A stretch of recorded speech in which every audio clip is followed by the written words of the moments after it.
25절까지, 역대하 35장 22절부터 25절까지의 말씀, 구약성경 707페이지입니다.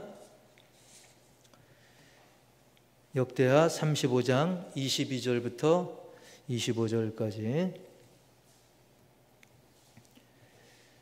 제가 한 절, 여러분 한 절. 역대하 35장 22절부터 25절, 구약성경 707페이지입니다. 요시야가 몸을 돌이켜 떠나기를 싫어하고 오히려 변장하고 그와 싸우고자 하여 하나님의 입에서 나온 느고의 말을 듣지 아니하고 무기또 골짜기에 이르러 싸울 때에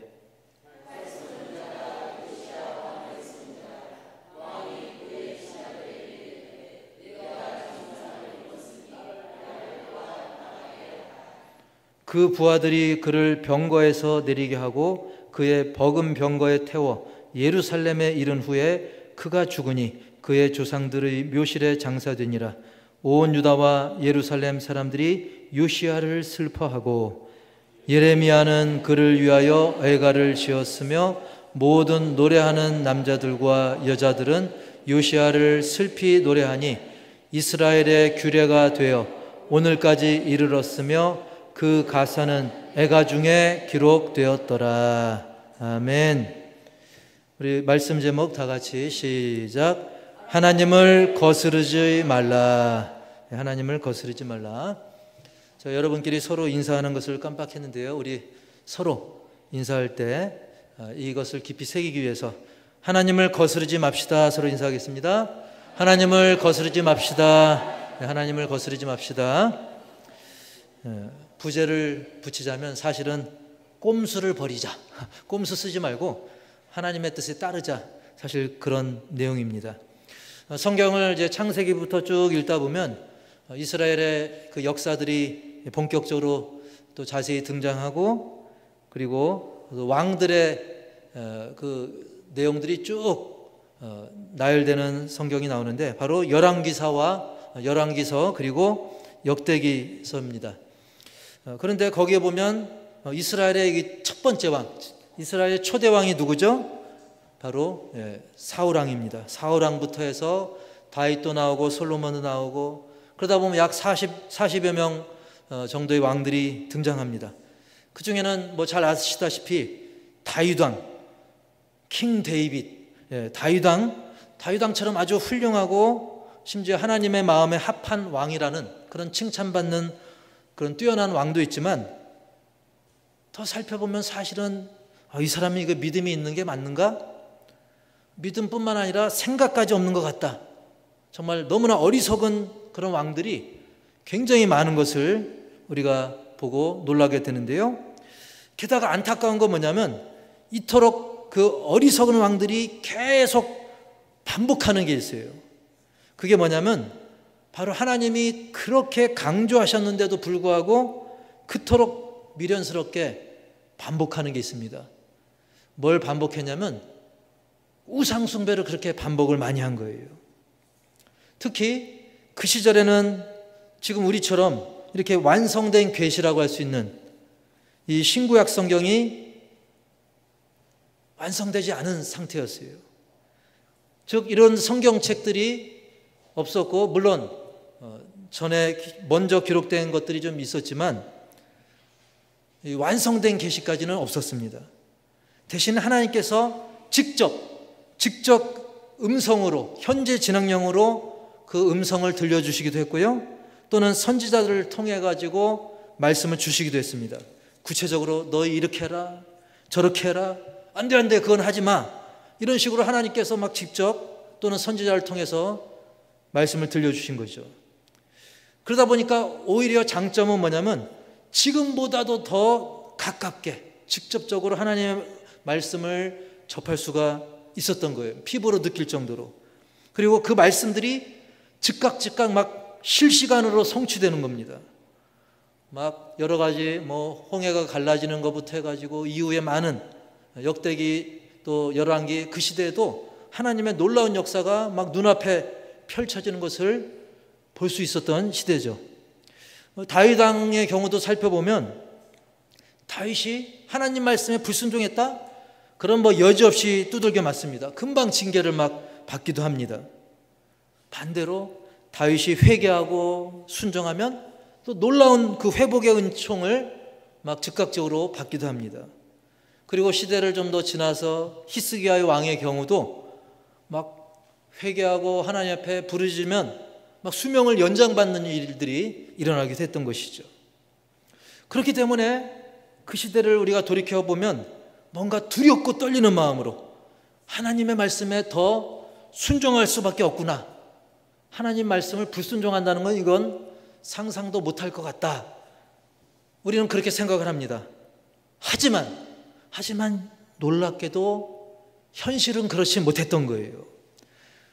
그럼에도 불구하고 상당수의 왕들이 불순종하는 그런 미련함을 범했다는 것입니다. 예를 들면 그 어린 왕자가 자기 아버지 그 왕을 보니까 우리 아버지가 하나님 말씀 안 듣다가 두들겨 맞고 우상 숭배하다가 결국 돌아가셨구나. 이걸 보면 어떻게 해야 돼요? 나는 저렇게 하면 안 되겠구나. 근데 자기도 막상 왕이 되니까 자기도 여전히 우상 숭배하다가 망하는 거예요. 여러 왕들이 그랬습니다. 아합 왕이라든지 여호람이라든지 아하시야, 요람, 여로보암, 베가, 아하스, 므낫세, 아몬 등등. 참으로 이거 징하다 징해라고 그런 말이 나올 정도로 그렇게 악순환이 계속된 거죠.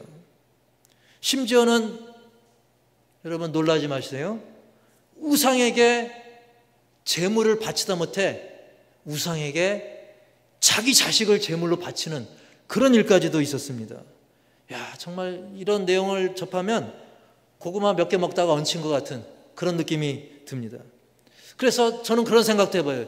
그들의 그 열정, 우상을 향한 그 열정이 있었다면 그 반만큼이라도, 아니 반의 반만큼이라도 하나님께 그 정성을 다했다고 한다면 하나님이 얼마나 복을 주셨을까, 막 그런 생각이 들 정도죠. 그래서 너무나 갑갑했는데 그래도 역대하를 읽다 보니까 제 마음이 얹힌 거에 그냥 사이다 먹은 것처럼 시원해지는, 제 마음까지 시원해지는 왕이 등장합니다. 그게 누굴까요? 바로 요시야 왕입니다. 따라서 합시다. 요시야 왕. 요시야 왕이 그런 왕이었어요. 그래서 열왕기하 22장 2절 보시면 시작. 요시야가 여호와 보시기에 정직히 행하여 그의 조상 다윗의 모든 길로 행하고 좌우로 치우치지 아니하였더라. 아멘. 하나님 보실 때, 우리가 사람 보는 것도 중요하지만 더 중요한 건 하나님 보실 때 정직하게 행했습니다. 그리고 하나님의 마음에 합한 자라는 칭찬받는 그 다윗의 모든 길로 행했다 했습니다. 그리고 중요한 것은 좌로나 우로나 치우치지 않았다는 거예요. 하나님이 원하는 길을 따랐다는 것입니다. 이 사람이 이렇게 말하면 거기에 귀가 쏠리고 저 사람이 저렇게 말하면 거기에 쏠리고, 그렇지 않고 하나님 보실 때 정말 좌우로 치우치지 않고 정직한 믿음의 길을 갔다는 거예요. 그렇습니다. 그는 하나님 앞에 진실하고 간절한 회개를 했고, 그리고 자기 신하들 그리고 온 백성에게 명령해가지고 이 나라가, 이 민족이 하나님 앞에 바로 설 수 있도록 개혁을 했던 거예요. 그래서 우산의 제단을 부시고 박수무당 다 내쫓고 하나님 말씀대로 절기와 예배를 제대로 지키도록 했던 거예요. 그래서 오죽하면 열왕기하 23장 25절에 이렇게 표현하고 있어요. 우리 다 같이 시작. 뜻을 다하며 힘을 다하여 모세의 모든 율법을 따라 여호와께로 돌이킨 왕은 요시야 전에도 없었고 후에도 그와 같은 자가 없었더라. 아멘. 전에도 없었고 후에도 없었다. 네 글자로 뭐라 그러죠? 전무후무라고 그러죠. 전에도 이런 요시야와 같은 그런 사람이 없다 할 정도로 굉장히 칭찬받는 왕이었습니다. 그리고 유월절 절기도 얼마나 제대로 지켰는지, 또 규모 있게 지켰는지, 그가 드린 유월절 절기도 정말 어마무시했다. 훗날 그런 왕이 없다 할 정도로 많은 칭찬이 기록이 되어 있어요. 따라서 우리가 요시야가 나중에 어떻게 됐을까? 요시야의 그 결말을 상상해 보면, 그래, 요시야는 하나님의 복을 누리면서 평탄한 삶을 그 이후로 쭉 살았겠지라고 기대할 만합니다. 그러나 놀랍게도 훗날 이 요시야 왕이 애굽과 이 큰 제국, 애굽 제국과 이 바벨론, 이 두 강대국의 전쟁에 그냥 굳이 거기에 잘못 끼어들었다가 전쟁터에서 심각한 부상을 당하고 간신히 예루살렘까지 돌아오긴 했지만 결국 죽고 말았습니다. 그리고 그 이후에 나라는 애굽의 속박을 받게 되고 그 요시야 왕의 아들까지도 나중에 폐위를 당하는 그런 수모도 피하지 못하게 됐던 것이죠. 그래서 열왕기하 23장 29절에 그런 내용이 기록되어 있는데, 시작. 요시야 당시에 애굽의 왕 바로 느고가 아수르 왕을 치고자 하여 유브라데 강으로 올라가므로 요시야 왕이 맞서 나갔더니 애굽 왕이 요시야를 무깃도에서 만났을 때에 죽인지라. 아멘. 예. 얼마나 사실 허무합니까? 뭐지? 이렇게 훌륭하고 충성스러운 왕, 전무후무한 이런 왕이 이렇게 죽다니. 그런데 그 이유를 역대하 35장에서, 오늘 본문이 있는 역대하 35장에서 우리가 알 수 있는 그런 내용이 기록되어 있어요. 역대하 35장 21절에 보니까, 시작. 느고가 요시야에게 사신을 보내어 이르되, 유다 왕이여, 내가 그대와 무슨 관계가 있느냐? 내가 오늘 그대를 치려는 것이 아니요 나와 더불어 싸우는 족속을 치려는 것이라. 하나님이 나에게 명령하사 속히 하라 하셨은즉 하나님이 나와 함께 계시니 그대는 하나님을 거스르지 말라. 그대를 멸하실까 하노라 하나. 아멘. 즉 사실 이 애굽 왕이 유다와 싸우려고 했던 게 아닙니다. 바벨론과 싸우려고 했던 것이죠.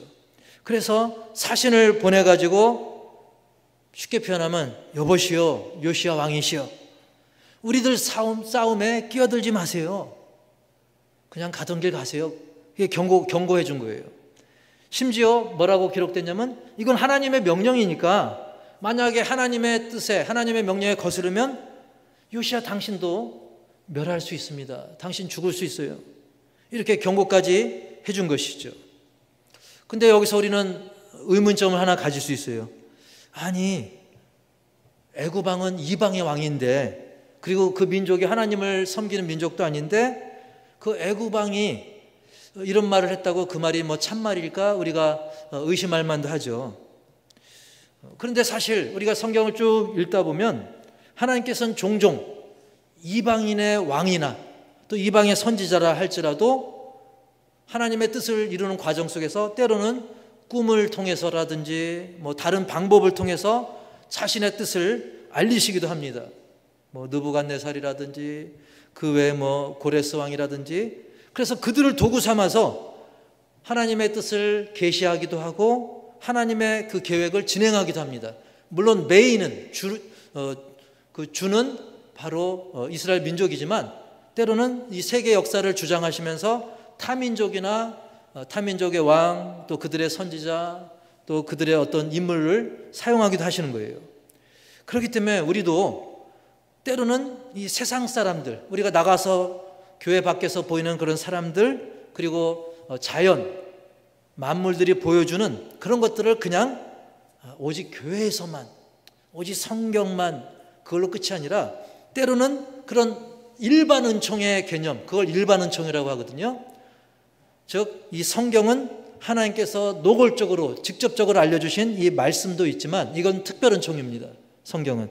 그러나 일반적으로 보이는 것들을 통해서도 하나님께서는 하나님의 뜻을 이루시고 또 진행시킵니다.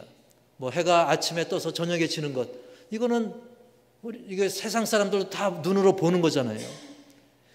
즉 불신자들도 보면 그들의 인격이 전인격적으로 그들의 영혼이 완전히 변화된 건 아니라 할지라도 적어도 지식적으로는 진리를 알 수 있습니다.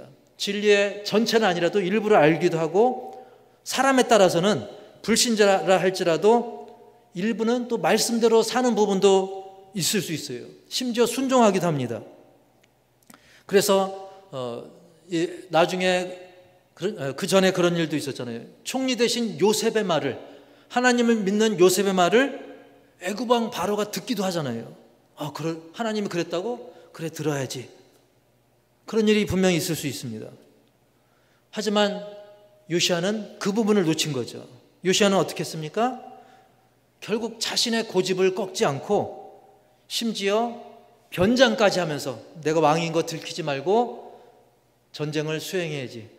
그래서 변장까지 하는 인간의 꾀를 내면서까지 굳이 싸웠던 것입니다. 하지만 어떻게 됩니까? 결국 그런 인간의 노력도 무색하게 활 쏘는 자, 궁수라고 하죠. 활 쏘는 자가 쏜 화살에 맞아서 중상을 입게 되고 나중에 병거를 갈아타면서까지 간신히 예루살렘으로 돌아오기까지는 했지만 결국 죽고 말았던 것입니다. 물론 최악은 면한 부분도 있어요. 만약에 적의 포로가 돼서 수모를 당하거나 또 전사하더라도 그 전쟁터 현장에서 전사를 했다고 한다면 목베임을 당하거나 목을 걸어놓거나 시신을 막 성벽에 걸어놓거나 그런 최악을 면하긴 했습니다.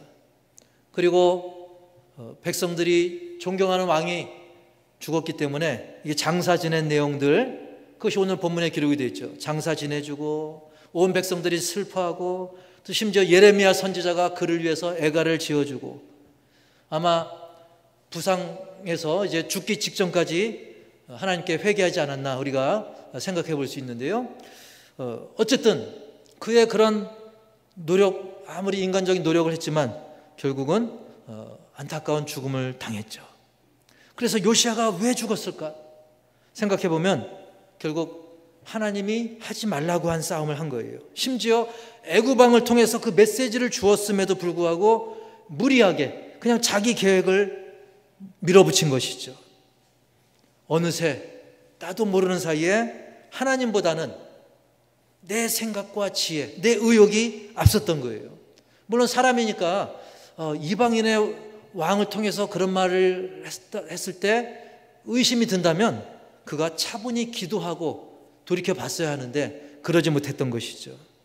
그래서 이런 요시야 왕을 보면서 옛날에 이 요시야 왕이 그랬구나, 우리는 그걸로 끝내지 말고 이 요시야 왕을 바라보면서 나도 혹시 그런 실수를 범하지 않는가 한번 돌이켜보고 정말 우리가 가야 될 길을 이 말씀에 비추어 보기를 축복합니다. 그래서 첫 번째로는 우리 제목 시작, 초심을 잃지 말라. 처음 가졌던 그 열정, 순수한 마음, 그 어린아이와 같이 정말 하나님 앞에 하나님을 막 의지하는 마음, 열심히 회개하고 정말 개혁하는데 나름 성공했던 요시야 왕은 그 초심을 잃어버리고 이렇게 성공했구나, 백성들이 자기를 존경하고 따르고 막 개혁이 막 잘 되는 거예요. 자기의 계획대로 모든 일들이 잘 되는 거죠. 그러니까 이만하면 됐다. 그러나 그 순간이, 그 방심하는 순간이 사탄이 그 틈을 파고드는, 그 작은 틈을 파고드는 순간입니다. 여러분 그 축구 경기 같은 거 외에도 축구든 배구든 그 프로 선수들이 의외로 언제 많이 다치냐면 좀 몸이 안 좋을 땐 덜 다쳐요. 자기가 막 신경 쓰고 대비하기 때문에 덜 다칩니다. 근데 프로 선수들이 부상 많이 당하는 순간이 언제냐면 컨디션 좋을 때, 막 그날은 막 슈팅하면 골이 잘 들어가는 거예요. 그러니까 자기도 모르게 오바를 하게 됩니다. 그래서 막 컨디션 좋을 때는 막 무리하게 되고 더 무리를 합니다. 그리고 감독 코치가 막 얘기해줘도 나 지금 잘 되고 있는데 뭔 소리야, 더 무리하다가 부상을 당하는 경우가 있어요. 저는 프로는 아니지만 체육대회 하다가 너무 잘 돼가지고 오버하다가 다친 적이 있는데 실제로 프로들 그렇더라고요. 지금 요시야 왕은 많은 지도층과 백성들이 인정해 줄 정도로, 박수 쳐줄 정도로 개혁이 성공하니까 본인 생각에도 들뜰 수 있죠. 나 지금 잘 되고 있어. 그런 마음에 의욕이 앞서고 뭔가 내 역할을 더 하고 싶고, 내 나라, 내 민족을 위해서 뭔가 더 하고 싶고, 뭔가 열매를 더 거두고 싶은 거예요. 결국 이 믿음이 자신감으로, 그리고 그 자신감이 자만심으로 변하게 되는 것입니다. 하지만 어땠어야 됩니까? 사실은 어떤 상황이라도 하나님을 더 의지했어야 되고, 무엇보다도 끝까지 의지했어야 되는 거예요. 따라서 해볼까요?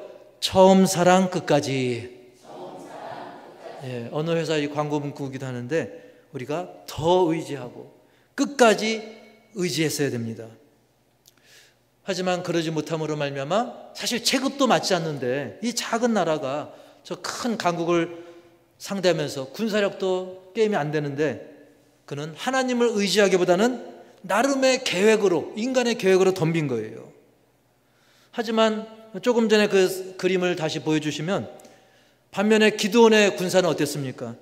300명으로, 꼴랑 300명으로 미디안 군대 13만 5천 명하고 싸워서 이겼어요. 왜? 게임은 안 되지만 하나님을 의지하고 하나님 말씀대로, 하나님이 주신 그 매뉴얼대로 순종하니까 엄청난 승리를 거두었던 것이죠. 우리도 처음에 그 순전한 믿음, 어린이처럼 내가 하나님을 의지하겠습니다, 그 마음 잊지 마시기 바랍니다. 그때처럼 하나님을 의지하시되 더 의지하시고 끝까지 의지하시기 바랍니다. 혹시라도 그냥 내 뜻에, 내 의지에 하나님의 말씀을 억지로 막 갖다 붙여서는 안 됩니다. 하나님의 말씀에 내 뜻을 굴복시켜야 된다는 사실입니다. 그래서 두 번째로는 우리 제목 시작, 꼼수 묘수보다 순종이 최고. 예.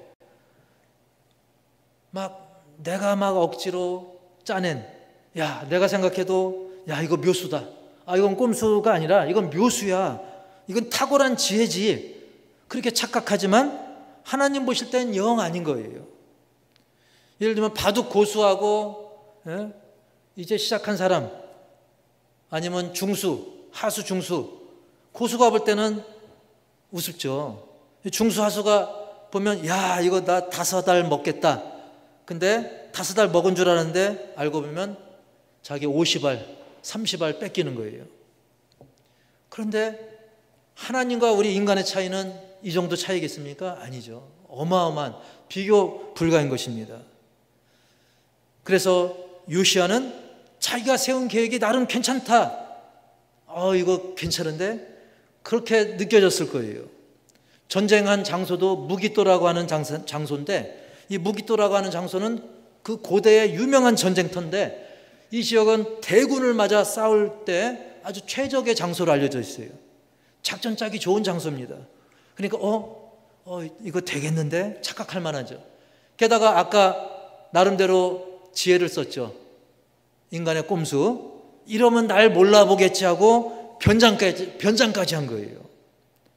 인간의 묘수라고 생각했습니다. 하지만 우리가 놓치면 안 되는 거 따라서 합시다. 세상에는 널린 게 변수다. 우리가 막 철저하게 했어도 의외의 변수가 생기는 거예요. 우리가 뭔 일 하려면 갑자기 전기가 나간다든지, 뭐 하려고 하면 갑자기 수도가 끊긴다든지, 이것저것 그 외에도 이 세상엔 변수가 너무 많아요. 그래서 정말로 생각지 못한 화살이 내가 변장했는데도 불구하고 요시야에게 박혔잖아요. 그나마 간신히 목숨 부지해가지고 병거까지 갈아타면서 왕궁으로 돌아왔지만 결국 그의 인생은 그것으로 끝이었던 것입니다. 그렇습니다. 내 뜻대로 안 되는 게 전쟁이에요. 여러분, 임진왜란, 6.25 한국전쟁, 그리고 아직도 전쟁 중인 러시아, 우크라이나, 우리 깜짝깜짝 놀라잖아요. 그게 언제 시작이었는데, 여태 하나, 이스라엘, 하마스 등등. 그런데 이런 세상의 전쟁뿐만 아니라 우리 가운데 믿음과 불신, 신앙과 불신앙, 이 영적 전쟁도 마찬가지인 겁니다. 그냥 내 뜻대로 막 되는 게 아닙니다. 그러므로 우리는 그냥 난 할 수 있다, 그게 아니라 그 대신에 따라서 합시다. 주 안에서 할 수 있다. 예, 그냥 난 할 수 있다. 세상은 난 할 수 있다, 할 수 있다. 거기는 한계가 있고 변수가 있습니다. 그래서 우리는 나는 할 수 있다가 아니라 주 안에서 주님이 도와주시니 나는 주님 안에서 할 수 있습니다. 그래서 제가 자존감 대신에 제가 그때 뭐라고 말씀드린 게 있어요. 주존감. 자존감이 아니라 주님 때문에 갖는 주존감, 주님 때문에 갖는 존재감. 빌립보서 4장 13절 이 말씀이 우리에게 이렇게 외치고 있습니다. 시작. 내게 능력 주시는 자 안에서 내가 모든 것을 할 수 있느니라. 아멘. 난 모든 걸 할 수 있어. 그게 아니라 내게 능력 주시는 자 안에서, 내게 능력 주시는 하나님 안에서 내가 모든 것을 할 수 있다. 그래서 다윗은 이 정말 세상 말로 짱돌 몇 개 가지고 물맷돌을 가지고 나갔지만 저 엄청난 골리앗을 하나님의 이름으로, 하나님을 의지하고 나아가니까 쓰러뜨렸던 것이죠. 베드로도 믿음으로 나아갈 때 예수님께 뛰어들고 빠지지 않았던 것이죠. 하지만 의심하니까 그는 빠졌던 것입니다. 우리는 지금 치열한 영적 전쟁의 그런 삶의 현장에서 지금 막 화살이 빗발치고 있어요. 영적으로는 안 보일 뿐이지. 그 화살들이 우리의 급소로 날아올지 모르는 게, 언제 어느 때 날아올지 모르는 게 그게 인생입니다. 여러 가지 화살들, 의심과 근심의 화살, 질병의 화살, 유혹의 화살, 사망의 화살, 이것은 단순히 인간의 꼼수나 자기 나름의 기막힌 묘수로는 결코 막을 수 없는 것입니다. 그럼 어떻게 해야 됩니까? 그 화살들을 막을 수 있는 그 비결을 에베소서 6장 16절 17절 시작. 모든 것 위에 믿음의 방패를 가지고 이로써 능히 악한 자의 모든 불화살을 소멸하고 구원의 투구와 성령의 검 곧 하나님의 말씀을 가지라. 아멘. 방어, 믿음으로 방어하라. 하나님께서 지켜주실 것을 믿고 믿음으로 방어하고, 그리고 구원의 투구, 구원의 확신을 가지라는 거예요. 성령의 검, 하나님의 말씀이 성령의 검이라고 그랬습니다. 그래서 성령의 검인 하나님의 말씀으로 능히 물리칠 수 있음을 믿으시기 바랍니다. 우리가 하나님 앞에서는, 그리고 악한 이 사단의 괴계 앞에서는 인간의 얄팍한 이 꼼수는 결코 통하지 않습니다. 꼼수 아닌 기막힌 묘수를 가지더라도, 야, 이거 정말 기막힌데, 그런 수라 할지라도 이 사단의 공격을 우리 인간의 힘으로는 막을 수 없어요. 결국은 하나님 아니시면 안 되는 그냥 외통수, 그걸 만날 수밖에 없는 거예요. 그렇기 때문에 우리는 오직 하나님의 말씀을 믿으시고 순종하시기 바랍니다. 너무나 단순하고 미련해 보이죠. 아, 그냥 말씀 믿고 순종하래, 그거 다 내가 아는 건데, 얼마나 미련해 보입니까? 얼마나 단순해 보입니까? 하지만 어린아이처럼 우리가 이렇게 믿는 거, 순종하는 거, 이것이 진정한 지혜인 것입니다. 그래서 잠언 9장 10절, 제가 여러분 묵상할 때, 예배 시작 묵상할 때 이 말씀을 읽었죠. 시작. 여호와를 경외하는 것이 지혜의 근본이요 거룩하신 자를 아는 것이 명철이니라. 아멘. 오늘 말씀 제목이 하나님을 거스르지 말라인데, 솔직히 누가 감히 하나님 거스를 생각을 하겠어요? 여러분 중에서도 나는 하나님 거스르겠습니다, 이런 사람은 없을 겁니다. 하지만 나름대로 그 요시야처럼 나름대로 일이 계획대로 되고, 또 주변에서도 박수 쳐주고, 그러다 보면 마치 환각에 빠진 것처럼 나도 모르게 적당히 합리화시키면서 하나님의 뜻에 엇나갈 수 있습니다. 나도 모르는 사이에 속아서 하나님을 거스를 수도 있는 것입니다. 그러므로 우리는 참 지혜가 뭔가, 바로 잠언 9장 10절 말씀처럼 하나님을 경외하는 것, 하나님을 두렵고 떨리는 마음으로 그분을 섬기는 것, 순종하는 것, 거룩하신 하나님을 내가 알고 그 하나님을 의지하는 것, 그것이 지혜고 명철이라는 사실을 놓치지 마시고, 우리는 끝까지, 우리 예수님도 그랬잖아요. 우리 예수님도 내 뜻대로 마시옵고 오직 아버지의 뜻대로 되길 원하나이다. 우리 예수님도 그렇게 하셨는데, 우리는 무슨 배짱으로 하나님의 뜻을 그냥 지나쳐 버립니까? 거스릅니까? 그래서 우리 모두가 끝까지 예수님처럼 끝까지 말씀으로 자신을 계속 살피고, 그렇게 하나님을 경외하시고, 오히려 세상이 뭐라 해도 세상을 거슬러 올라가서라도 우리는 끝까지 믿음으로 순종하는 삶을 통해서 하나님을 기쁘시게 해드리고, 또 많은 영혼들을 주님께 이끄는 우리 모두가 되기를 주님의 이름으로 간절히 축복합니다.